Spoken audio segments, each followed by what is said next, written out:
Good morning, Oklahoma, and thanks for joining us on Cow-Calf Corner. This week's topic, we kind of follow up some stuff we've talked about a little earlier in the fall, but basically our topic is considerations if you're going to be buying your hay, particularly if it's a unique source of hay, maybe somewhere from out of state, and some of the considerations we should have as we do that.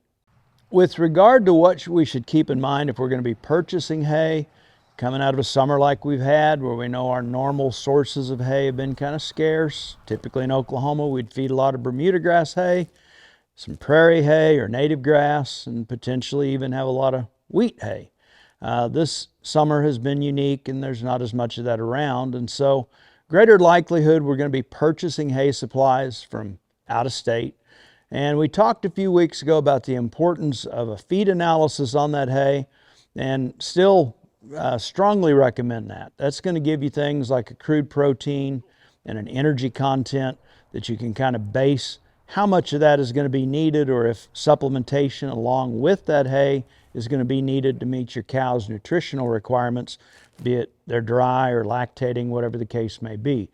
But in addition to that, as we think back on the last drought period we went through about a decade ago, some things to ask a potential hay vendor if you're getting ready to purchase hay.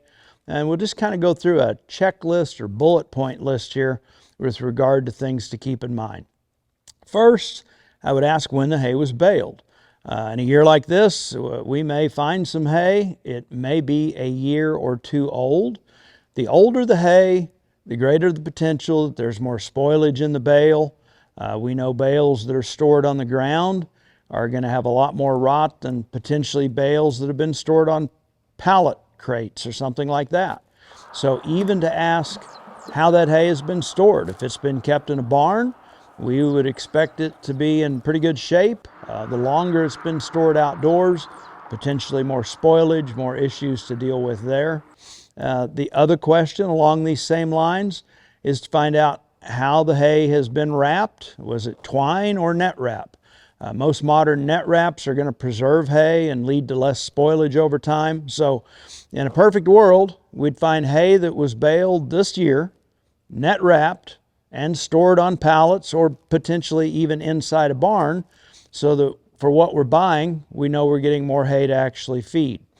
Along those same lines, I would also consider, and I think this is very important, buying hay by the ton, not buying it by the bale.